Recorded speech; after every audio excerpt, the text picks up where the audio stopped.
சுவாமியே சரணமையப்பா. சுவாமி சரணம். நமது ஆன்மீகத்தில் ஒவ்வொரு விஷயத்திற்கும் ஒவ்வொரு தத்துவம் உண்டு.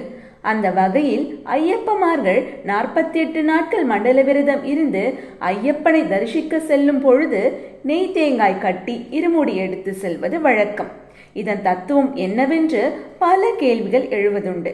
அந்த கேள்விகளுக்கான பதில்களை இப்பதிவில் அறிந்து கொள்ளலாம். ஐயப்பமார்கள் சபரிமலைக்கு செல்லும் நாளன்று குருசுவாமி பூஜைகளை செய்வார். அந்த பூஜைகளுக்கு பின் தேங்காயில் பசும் நெய் நிறைக்கப்படுகிறது. அதற்கு முன்னதாக தேங்காய் ஓட்டின் மீது இருக்கும் நார்கள் நீக்கப்பட்டு தேங்காய் சுத்தமாக்கப்படுகிறது. அதன் பின் தேங்காய் நீர் ஒரு சிறு துளை வழியாக வெளியேற்றப்படுகிறது.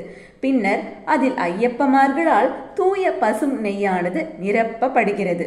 அவ்வாறு நெய் ஊற்றும் பொழுது சுவாமியே சரணம் ஐயப்பா என்ற கோஷம் எழுப்புவார்கள்.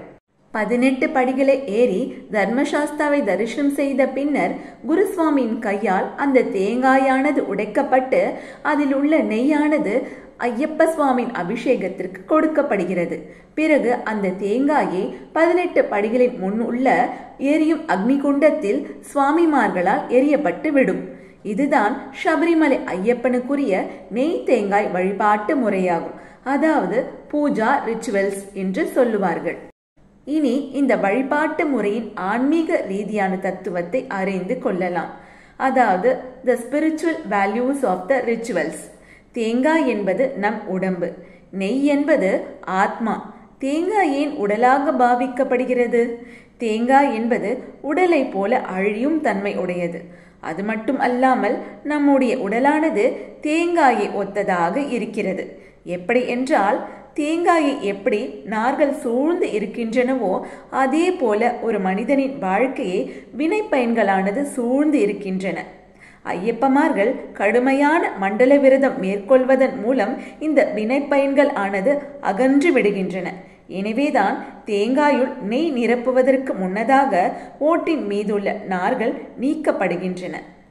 தேங்காயில் உள்ள நீர் என்பது மனித மனத்தில் உள்ள கலங்கமான எண்ணங்களை போலவாகும்.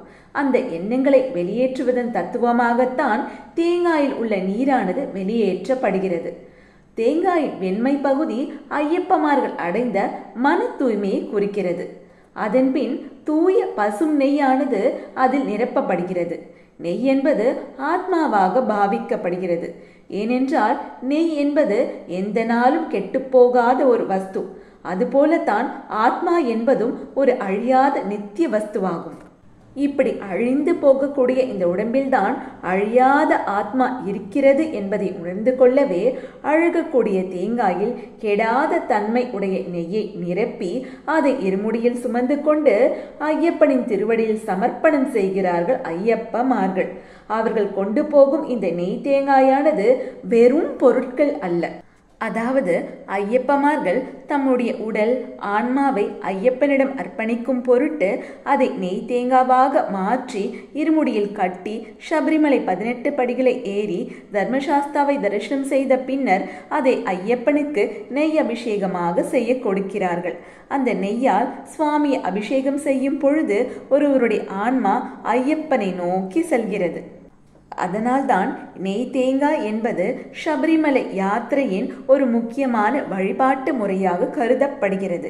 அந்த தேங்காயை எரியும் ஹோமகுண்டத்தில் போடுவது என்பது ஐயப்பமார்கள் தமது உயிரை சுவாமி ஐயப்பனுக்கும் உடலை நெருப்பிற்கும் அர்ப்பணிக்கும் தத்துவம் ஆகும்.